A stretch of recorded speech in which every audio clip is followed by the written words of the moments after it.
حالانکہ اب تو ڈاکٹر صاحب وہ ہاسپٹل سے ڈسچارج ہو چکے ہیں اور وہ گھر میں آرام کر رہے ہیں۔ لعنت اللہ علی الکاذبین، اس موصوف کا یہ بھی سفید جھوٹ ہے کہ بلا امام جلالی زید شرف ہاسپٹل میں ہیں۔ اللہ تعالیٰ آپ کو شفائے کاملہ عاجلہ دائمہ مستمرہ نصیب فرمائے، اللہ آپ کا سایہ چرخ اہل سنت پہ دراز فرمائے۔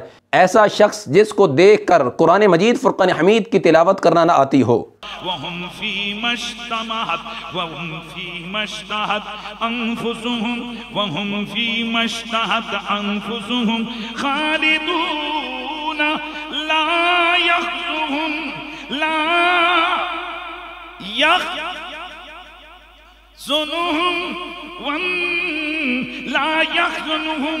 اليوم اکملت لکم دینکم واتممت علیکم بنعمتی وردیت لکم الاسلام دینا، بنعمتی وردیت لکم الاسلام دینا۔ نعمتی کو بنعمتی پڑھا۔ بسم اللہ الرحمن الرحیم، صلی اللہ علی النبی الامی وآلہ واصحابہ وبارک وسلم۔ السلام علیکم ورحمۃ اللہ تعالی وبرکاتہ۔ معزز سامعین ناظرین، 26 دسمبر کا وہ تاریخی دن، جس تاریخی دن کا دنیا کے کونے کونے میں بڑے ہی شدت سے انتظار کیا جا رہا ہے، جس میں فقط ایک دن باقی رہ گیا ہے، اور انشاءاللہ تبارک و تعالی جل جلالہ 26 دسمبر کو مرکز علم و حکمت، مرکز صراط مستقیم، تاج باغ لاہور میں یہ حق و باطل کا مارکا لگے گا اور لگ کر ہی رہے گا اللہ کے فضل سے۔ مگر ہمارے مخالفین کی ٹانگیں کانپنے کے لحاظ سے اور بزدلی کے لحاظ سے دن بدن اضافہ ہوتا جا رہا ہے، جس کو میرے استاذ گرامی خنجری حضور کنز العلماء مفتی ڈاکٹر زاہد محمود قادری جلالی نعمانی زید شرف نے مفتی محمد حنیف قریشی صاحب کو مناظرے کا چیلنج کیا 27 نومبر 2023 کو۔ 27 نومبر 2023 سے لے کر 21 دسمبر 2023 تک مفتی محمد حنیف قریشی صاحب بالکل خاموش رہے، اور اس دوران انہوں نے بڑی سہارے تلاش کیے اور بڑی ہی بساخیاں تلاش کی کہ کسی ذریعے میری جان چھوٹ جائے، مگر آہستہ آہستہ کر کے وہ سہارے چھوٹتے گئے اور بساخیاں ٹوٹتی گئیں، اور بالآخر جب انہوں نے دیکھا کہ اب میری جان شکنجے میں پھنس چکی ہے اور میں کسی ذریعے بھی نہیں بچ پاؤں گا، اور عوام کا جب سخت رد عمل انہوں نے دیکھا تو جناب حنیف قریشی صاحب میدان میں اترے اور انہوں نے بولا کہ میں صرف اور صرف مناظرہ کروں گا تو قبلہ امام جلالی زید شرف سے ہی مناظرہ کروں گا، میں کسی اور سے بات چیت نہیں کروں گا اور نہ ہی میں کرنے کا مجاز ہوں۔ اپنی طرف سے تو انہوں نے بڑا ہی مارکا مارا اور اپنے حواریوں کو بڑی ہی امید بندھا دی، مگر جب علماء اہل سنت کی طرف سے ان پر دباؤ ڈالا گیا تو وہ خاموش ہو گئے۔ تو میں نے اشرف آصف جلالی صاحب کو یہ چیلنج کیا تھا کہ وہ میدان مناظرہ میں آئیں، وہ ویڈیو پیغام کے ذریعے سے 48 گھنٹے کے اندر یہ اعلان کریں کہ وہ میرے ساتھ اس موضوع پر مناظرہ کریں گے۔ میں نے ایسا کیوں کیا؟ کئی حضرات کی طرف سے یہ اس وقت شور و غوغا سامنے آ رہا ہے کہ جی اشرف صاحب تو بیمار ہیں، وہ ہاسپٹل میں ہیں، تو قریشی صاحب نے اس وجہ سے ان کو چیلنج مناظرہ دیا ہے۔ آج دوبارہ سے حنیف قریشی صاحب نے ایک اور بیساکھی کا سہارا لیا، جیسے ڈوبتے کو تنکے کا سہارا، مگر وہ تنکا بھی ان کو نہ مل سکا اور وہ سہارا بھی ان کے کام نہ آ سکا۔ قبلہ استاذ گرامی مفتی ڈاکٹر زاہد محمود قادری جلالی نعمانی زید شرف کا ایک بوڈ کاسٹ جو کہ تقریباً 2 ماہ سے زائد عرصہ گزر گیا ہے، اس میں سے ایک کلپ لے کر اسے وائرل کر کے اس کی بنیاد پر حنیف قریشی صاحب آج یہ کہتے نظر آ رہے ہیں کہ جب قبلہ امام جلالی زید شرف مرزا منگول مرزا محمد علی جیلمی کے مقابلے میں آنے کے لیے حالت مرض میں، حالت علالت میں تیار تھے، تو میرے مقابلے میں آنے کے لیے کیوں نہیں تیار؟ تو میں نے جو قبلہ امام جلالی زید شرف کو مناظرے کا چیلنج کیا ہے، تو مجھ پر لوگ جو اعتراض کر رہے ہیں کہ وہ تو ہاسپٹل میں ہیں، ایڈمٹ ہیں، تو آپ اس حالت میں جو مناظرے کا چیلنج کر رہے ہیں، اس کا مطلب ہے کہ آپ راہ فرار اختیار کر رہے ہیں، جس پر مزید حنیف قریشی صاحب نے اپنی سابقہ کبھی روایات کو برقرار رکھتے ہوئے دروغ گوئی سے کام لیا۔ عجیب سلسلہ ہے، انسان گفتگو کر رہا ہے، مناظروں کے چیلنج کر رہا ہے، مگر معلومات اتنی ہے کہ جب پوچھا گیا کہ کیا آپ کو علم نہیں تھا کہ قبلہ امام جلالی زید شرف ہاسپٹل میں ایڈمٹ ہیں، ان کا آپریٹ ہوا ہے اور اس وقت وہ ایک کریٹیکلی سچویشن میں ہے، تو آگے سے حنیف قریشی صاحب فرماتے ہیں نہیں میرے علم میں نہیں تھا کہ ان کا آپریٹ ہوا ہے یا وہ ایڈمٹ ہیں۔ اچھا، بنیادی طور پر میرے علم میں نہیں ہے کہ جلالی صاحب آئی سی یو میں یا کسی ایسے حوالے سے ہیں. اگر وہ بیمار ہیں، میرے ویسے سچی بات یہ کہ میرے علم میں نہیں ہے کہ ان کا کیا عرضہ ہے اور ان کی کیا پرابلم ہے. اور پھر جب کہا گیا کہ ایک وہ بھی موقع تھا کہ جب جناب عدالت میں سپریم کورٹ میں قبلہ امام جلالی زید شرف کے خلاف دلیل دینے کے لیے بڑے ہی بےتاب تھے اور پر تو رہے تھے. دیکھیں کہ اس وقت کی بات ہے جب جلالی صاحب کے خلاف ایف آئی آر کا جو ہے نا وہ سلسلہ ہو رہا تھا. جب ان کے خلاف ایف آئی آر ہوئی تو یہ پہلا دن تھا. میرے کم از کم علم میں یہ بات نہیں تھی کہ وہ ایف آئی آر روافظ کی طرف سے کروائی گئی تھی. تو اس پر میرے ذہن میں یہ تھا کہ بعض سادات اس کام پہ لگے ہوئے ہیں اہل سنت و جماعت کی طرف سے. تو اگر ان کی طرف سے یہ ہوا ہے تو پھر میں نے کہا تھا کہ اگر عدالت ہمیں اس معاملے میں بلائے گی تو اگر عدالت ہم سے دلائل طلب کرے گی تو ہم اس پہ جا کر عدالت میں دلائل دیں گے. تو آگے سے جناب موصوف فرماتے ہیں کہ اصل میں میرے علم میں نہیں تھا کہ یہ ایف آئی آر روافظ کی طرف سے کروائی گئی. جب مجھے پتا چلا کہ یہ ایف آئی آر تو روافظ کی طرف سے کروائی گئی تو میں پیچھے ہو گیا اور میں نے دلائل دینے سے انکار کر دیا. سامعین و ناظرین، یہ بات بڑی ہی قابل غور ہے. ایک انسان لا علمی میں مناظرے کے چیلنج کر رہا ہے. ایک انسان لا علمی میں کتنی بڑی بڑی باتیں اور دعوے کر رہا ہے. جب پکڑ کی جاتی ہے، جب پوچھا جاتا ہے تو اس پہ عذر پیش کیا جاتا ہے کہ مجھے علم نہیں تھا، مجھے معلومات نہیں تھی. اور پھر اس سے بڑا عجوبہ یہ ہے، لا علمی تب ہی ہوتی ہے اور لا علمی کا ڈھونگ تب ہی رچایا جاتا ہے جب قبلہ امام جلالی زید شرف یا تو سنت یوسفی ادا کرنے کے لیے زندان میں ہوتے ہیں یا کہ ہاسپٹل میں ہوتے ہیں. ان دونوں حالتوں میں موصوف کو علم نہیں ہوتا. وگرنہ معلومات کا موصوف کا عالم یہ ہے کہ اگر ہمارا مناظرہ ملتان شریف ہو جو کہ اس کے چھوٹے بھائی ترجمان مترفزہ چمن زمان رفضی کے ساتھ ہوا، جہاں سے وہ بھاگا، اس مناظرے کا بھی حنیف قریشی صاحب کو علم ہے، مناظرہ لودھنا کا علم ہے اور مناظرہ اسلام آباد کا ساری معلومات موصوف کو ہے. کہ یہاں سے جی ہم اسلام آباد جا رہے ہیں جی مناظرے کے لیے، ہم جی ملتان جا رہے ہیں جی، ایسے اس طرح سے یہ نہیں ہوتا ہے. کبھی پولیس آ کر انٹرفیرنس کر رہی ہے، کبھی اگر علم نہیں تو قبلہ امام جلالی زید شرف کی ذات کے لحاظ سے علم نہیں ہے تو میں یہاں پر صرف سرکار دو عالم صلی اللہ علیہ وسلم کے اس فرمان علی شان کا مفہوم پیش کرتے ہوئے اپنی گفتگو آگے بڑھاؤں گا کہ انسان کے جھوٹے ہونے کے لیے اتنی کافی ہے کہ جو بات سنے اور اس کو آگے کر دے. یہ ہیں جناب مفتی حنیف قریشی صاحب. ایک طرف بزام خیش مناظر اسلام، مفتی اسلام بزام خیش میرے ہزاروں شاگرد ہیں، اور دوسری طرف معلومات کی، تحقیق کی، ریسرچ کی اور قابلیت و صلاحیت کا عالم یہ ہے کہ قبلہ امام جلالی زید شرف کے لحاظ سے بات کر رہا ہے، مناظرے کے چیلنج کر رہا ہے، مگر معلومات اتنی بھی نہیں کہ اس وقت میں جس شخصیت کو مناظرے کے چیلنج کر رہا ہوں وہ کس سچویشن میں ہے. اور ساتھ ہی حنیف قریشی صاحب نے یہ بھی فرمایا کہ جی اس وقت جو مجھے معلومات ملی ہے کہ وہ اپنے گھر تشریف فرما ہو چکے ہیں اور ہاسپٹل سے وہ ڈسچارج ہو چکے ہیں. حالانکہ اب تو ڈاکٹر صاحب میری علم ابھی جو مجھے معلومات ہوئی ہیں وہ ہاسپٹل سے ڈسچارج ہو چکے ہیں اور وہ گھر میں آرام کر رہے ہیں. یعنی ان کی ملاقات پہ پابندی ہے، باقی وہ بات چیت اور ساری چیزیں وہ کر رہے ہیں. لعنت اللہ علی الکاذبین. اس موصوف کا یہ بھی سفید جھوٹ ہے. اور حنیف قریشی صاحب کو میں کہوں گا جناب اپنی معلومات تھوڑی سی ٹھیک کیجئے، جناب کی معلومات ابھی تک ناقص ہے. قبلہ امام جلالی زید شرف گھر تشریف فرما نہیں ہے، وہ ہاسپٹل میں ہیں. یا تو جناب کا راوی کاذب ہے یا جناب کاذب ہیں. اگر میں دونوں کو کہوں کہ جناب دونوں ہی کذاب ہیں تو یہ بھی بجا ہی ہوگا. اور ساتھ ہی میں یہ بھی کہوں گا کہ اس کا یہ دعویٰ ہے کہ قبلہ امام جلالی زید شرف گھر تشریف فرما ہو چکی ہیں، تو میں کہوں گا رکھے یہ سر پہ قرآن اور اٹھائے 3 طلاقوں کی قسم، اور ہم حلف دیتے ہیں قبلہ امام جلالی زید شرف ہاسپٹل میں ہیں، آپریشن کے بعد ایک کریٹیکل سچویشن میں ہیں اور وہ ایسولیٹ ہیں. اللہ تعالیٰ آپ کو شفائے کاملہ عاجلہ دائمہ مستمرہ نصیب فرمائے. اللہ آپ کا سایہ چرخ اہل سنت پہ دراز فرمائے. مگر سامعین ناظرین، آپ کی خدمت میں یہ چیز میں ہائی لائٹ اس لیے کر رہا ہوں، درو گوئی کا عالم دیکھیے اور بات بات پہ جھوٹ. مناظرے کا چیلنج کیا، اس پر عذر یہ پیش کیا جی مجھے معلوم نہیں تھا کہ قبلہ جلالی صاحب زید شرف بیمار ہیں.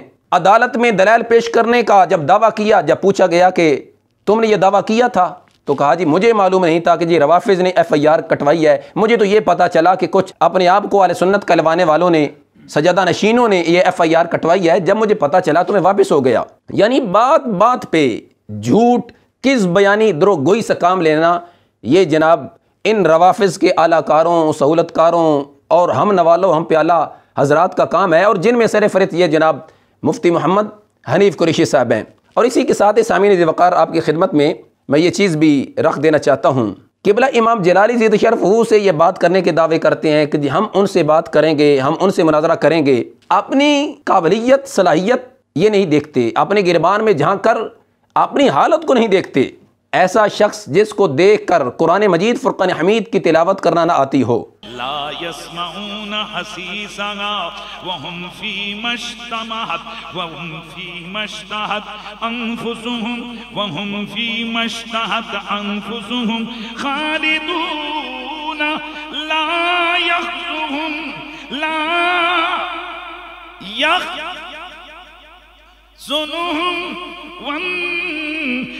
يحزنهم الفزع الأكبر وتتلقاهم الملائكة هذا يومكم الذي كنتم توعدون۔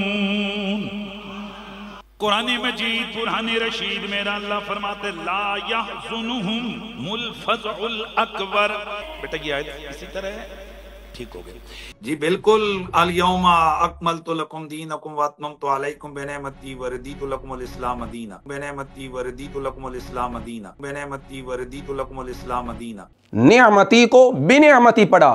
جو شخص یہ مشہور و معروف آیا کریمہ تلاوت نہ کر سکتا ہو اور اس سے بڑھ کر اس کی جہالت یا اس کی علمی قابلیت دیکھنی ہو، جو فلسطین کے حق میں موصوف نے عربی میں تقریر سپیچ کی، وہ زمانے نے دیکھی، کیا صرف و نحو کے قواعد، کیا فصاحت و بلاغت سے لبریز گفتگو کی۔ یا اخواننا المسلمون، یا اہل فلسطین، یا اہل غزہ، نحن مسلمون الپاکستانیون کلنا معاکم اللہ۔ کیا کہنے اس موصوف کے۔ اور پھر سامعین ذی وقار اس سے بڑھ کر اس کی جہالت کا اندازہ آپ نے اگر لگانا ہو تو میں یہ سمجھتا ہوں کہ یہ والا جو حوالہ میں پیش کر رہا ہوں، ایک طرف جب اس نے سیدنا عمر بن عاص رضی اللہ تعالیٰ عنہ کی توہین کی، گستاخی کی، بعد میں یہ ڈھونگ رچایا کہ یہ سبقت لسانی ہے، میں توبہ رجوع کرتا ہوں، اور پھر جمعے کے خطبے میں اپنی طرف سے اس نے مناقب سیدنا عمر بن عاص رضی اللہ تعالیٰ عنہ بیان کرنے کے لحاظ سے جو اپنا ایک پروگرام کیا، اسی بیان میں یعنی ایک طرف سیدنا عمر بن عاص رضی اللہ تعالیٰ عنہ کی توہین کرنے کے بعد اس گفتگو سے رجوع کر رہا ہے، توبہ کر رہا ہے، مگر توبہ رجوع کرتے کرتے ساتھ دوبارہ ہی کلمہ کفر بھی بول رہا ہے، لا الہ الا انت سبحانک انی کنت من الظالمین۔ یہ آیت کریم ہر انسان کو، بچے کو آتی ہے، مگر موصوف مفتی حنیف قریشی صاحب بزام خیش جن کے ہزاروں شاگرد ہیں، بزام خیش جو مناظر بھی ہے، مگر یہی آیت کریمہ بھی اس موصوف کو نہیں آتی۔ کیسے پڑھ رہا ہے؟ لا الہ الا انت کی بجائے لا الہ انت، ایک بار نہیں 4 بار پڑھا۔ لا الہ انت، لا الہ انت، لا الہ انت، لا الہ انت۔ کہ رب ذوالجلال کی معبودیت کا یہ موصوف، یہ بزام خیش مفتی انکار کر رہا ہے۔ ایک طرف تو رجوع اور توبہ کا ڈھونگ رچایا جا رہا تھا، جبکہ اسی بیان میں ساتھ یہ کلمہ کفریہ بھی بولا جا رہا ہے جس پر اس موصوف کی اب تک توبہ و رجوع نہیں آئی۔ اور اس کے ساتھ ہی سامعین ذی وقار ان کو یہ بڑا شوق ہے، ایک وہ سکھر کا ترجمان مترفزہ ہے جس بیچارے کو دیکھ کر اردو پڑھنا نہیں آتی، جس نے تقریری میدان سے تحریری میدان کی طرف سفر کیوں کیا، تقریری میدان کو چھوڑ کر تحریری میدان کا چناؤ انتخاب کیوں کیا، اس نے خود ہی بتا دیا کہ وجہ اصل میں کیا ہے۔ اور حنیف قریشی صاحب بھی قبلہ امام جلالی زید شرفو کے تلامذہ اور بالخصوص قبلہ مفتی ڈاکٹر زاہد محمود قادری جلالی نعمانی زید شرفو کے سامنے کیوں نہیں آ رہا؟ وجہ کیا ہے؟ سب سے بڑی اور پہلی وجہ تو یہ ہے کہ یہ جھوٹے ہیں، اور جھوٹا کبھی بھی سامنے بیٹھنے کی ہمت نہیں کرتا۔ نمبر 2، ان کو اس چیز کا اندازہ ہے کہ رب ذوالجلال کے فضل اور رسول اللہ صلی اللہ علیہ وسلم کی نظر عنایت سے امام جلالی زید شرفو کے خصوصی فیض سے امام جلالی کے تلامذہ کو رب نے یہ توفیق بخشی ہے کہ فریق مخالف سے گفتگو کرنے کا سلیقہ، فریق مخالف کی گرفت کرنے کی صلاحیت، فریق مخالف کو کس انداز میں اور کس اینگل میں چت کرنا ہے، اس کی گرفت کرنی ہے، پکڑ کرنی ہے، یہ اللہ نے خصوصی علم فیضان سے امام جلالی کے تلامذہ کو نوازا ہے۔ اس کی حقیقت یہ ترجمان مترفزہ چمن زمان رافضی خود ہی بتا دے گا کہ ہم ان سے تقریری میدان میں بات کیوں نہیں کرتے، وجہ کیا ہے؟ ذرا یہ سنیے گا یہ شخص کیا کہتا ہے۔ اسٹوڈیو میں بیٹھ کے ویڈیو بنانا اور بات ہے، اصل میں اگر ان کو چھوڑ دیا جائے اسٹوڈیو میں تو پھر ان کا مقابلہ کرنا مشکل ہے۔ جی سامعین ذی وقار، آپ نے سماعت کیا، یقیناً آپ کو اندازہ ہو گیا ہوگا حنیف قریشی صاحب ہوں یا یہ چمن زمان رافضی، ان دونوں کا میدان مناظرہ سے راہ فرار اختیار کرنا اور اب تک بدستور کرتے رہنا وجہ یہی ہے، سامنے بیٹھ کر بول نہیں سکتے، دلائل دینا تو دور کی بات ہے، یہ مناظرے کا چیلنج ایکسیپٹ بھی نہیں کر رہا ہے، اور حنیف قریشی بار بار راہ فرار اختیار کر رہا ہے۔ تو اس لیے سامعین ذی وقار ایک اور بات بھی میں آپ کی خدمت میں عرض کرنا چاہوں گا۔ یہ موصوف کہہ رہا تھا کہ جی قبلہ امام جلالی زیدہ شرف ہو اور آپ کے تلامذہ اس وقت انتشار پھیلا رہے ہیں، افطرا کی کیفیت بن چکی ہے، گھر گھر میں یہ باتیں ہو رہی ہیں، اور ہمیں اہل سنت و جماعت کا بھلا چاہیے، ہم اتحاد چاہتے ہیں، ہم چاہتے ہیں کہ یہ معاملہ ختم ہو جائے۔ مسلک اہل سنت کے اندر انتشار اور افتراق ایسا ہے کہ ہر گھر گھر میں یہ موضوع زیر باس ہے۔ تو میں اسے پوچھنا چاہوں گا، 3 سال تک جب قبلہ امام جلالی زیدہ شرف ہو کا یہ معاملہ بنا، جھوٹا پراپوگنڈا کر کے ان پر الزام بہتان لگایا گیا، 3 سال تک تم جو ضلع ضلع جا کر ٹورنامنٹ کھیلتے رہے، گستاخی کا بہتان الزام لگاتے رہے، مگر آج تک ہمت نہیں ہو سکی کہ قائل کے اس قول پر کوئی قطعی طور پر حکم لگائیں۔ اگر پوچھا جائے اس سے کہ نارووال کے اندر جو فتویٰ دیا گیا اس کے حق میں ہو، تو یہ کہتا ہے نہیں میں تو اس کے حق میں نہیں ہوں، نہ میں نے اس پر سائن کیے اور نہ ہی میں اس فتوے کے حق میں ہوں۔ وعلیکم السلام ورحمۃ اللہ۔ بھائی میرے پاس نہ وہ فتویٰ ہے اور نہ ہی میرے اس پر دستخط ہیں، میں وہاں سے آ چکا تھا، بعد میں حضرات نے اس کو پیش کی ہے اور نہ ہی اس میں میری کوئی مشاورت ہے۔ یعنی ہمت ان کی دیکھیے، اگر ان میں اتنا علمی کوئی وجاہت ہے، علمی کوئی روب دبدبا ہے تو بات کریں، قائل پر کوئی حکم تو لگائیں، مگر اب کے دن تک قائل پر یہ حکم نہیں لگا سکے اور رب کے فضل سے لگا بھی نہیں سکیں گے۔ کیوں؟ قائل کا قول قرآن و سنت کے عین مطابق، اور جس کے اندر سرکار دو عالم نور مجسم شفیع معظم صلی اللہ علیہ وسلم کی مبارک ذات کے فرمان علی شان کی شان کو واضح کرنا، یہ اسے ثابت ہو رہا تھا۔ تو لہٰذا آج ان کو انتشار نظر آ رہا ہے، جب ہم نے اس کی دم پہ پاؤں رکھا تو اب اس نے یہ شور مچانا شروع کر دیا، جی انتشار ہو رہا ہے، انتشار ہو رہا ہے۔ جب 3 سال تک کیسی غلیظ گالیاں دی گئی، فحش کلام کیا گیا، سیدہ طیبہ طاہرہ سیدہ خاتون جنت رضی اللہ تعالی عنہا کی مقدس طیب و طاہر ذات کے نامی نام اسم گرامی کو لکھ کر نیچے بیٹھ کر رامی بچہ کچا بچہ تے کھولاں گا ہوا چھٹا چٹھا کچا پکا، رامی بچہ رامی بچہ اہل بیت کے چاہنے والے گالیاں سنتے ہیں مگر گالی دیتے نہیں۔ رامی بچہ لیکن پہلے کے لئے لکھ دے کہ ایتھے میری لد نکل گئی، فنش۔ ہاں جی یہ بھی آپ جان لیں، ہم تاریخ میں گالیاں اور گولیاں سنتے رہیں مگر دیں گے نہیں، یہ ہمیں اہل بیت نے سکھایا، انشاءاللہ نہیں دیں گے۔ تیری ماں سے بہت بڑی غلطی ہوئی ہے کہ تجھے جیسا حرام زیادہ کوئی پیدا ہوا ہے اور دلے کے بچے تو بک بک کرتا ہے۔ ہاں جی یہ بھی آپ جان لیں، ہم تاریخ میں گالیاں اور گولیاں سنتے رہیں مگر دیں گے نہیں، یہ ہمیں اہل بیت نے سکھایا، انشاءاللہ نہیں دیں گے۔ طالب علمی دور میں ان سے کچھ وہ بھی نہیں ہوا، توجہ فرمائیں، اور پھر خصوصی طور پر فرمایا جو رجل معکوس ہو وہ ہم سے پیار نہیں کر سکتا۔ ہر رجل معکوس، ہر خنزیر کی اولاد، ہر نطفہ رام سے پیدا ہونے والا، اس لیے یا علمی دلائل سے پہلے میں کہتا ہوں، اس کے بعد کی سندیں چیک کرنے سے پہلے اس کی طالب علمی کے دور کو پوچھو۔ حنیف قریشی صاحب کو تب یہ انتشار یاد نہیں آ رہا تھا، تب ان کی آنکھ نہیں کھل رہی تھی کہ یہ انتشار ہے، اہل سنت کو اس میں نقصان ہوگا، مگر اب جب اپنی دم پہ پاؤں آیا تو اب چیخیں نکل رہی ہیں۔ مگر حنیف قریشی صاحب یاد رکھیے گا، اب یہ گفتگو اور یہ والا جو مرحلہ وار سلسلہ چل رہا ہے یہ کسی نہ کسی منطقی انجام تک پہنچے گا تو جناب کی جان چھوٹے گی۔ میں کہتا ہوں ان بدخواہوں سے اٹھ جاؤ میری راہوں سے، مقروض ہے میری جان ابھی، ہم خود ہی قرض چکائیں گے، جب تک بھی زندہ رہنا ہے حق قول زبان سے کہنا ہے، کیا ڈر ہے موت کا آصف، جب جانا اپنی باری ہے، وما توفیقی الا باللہ۔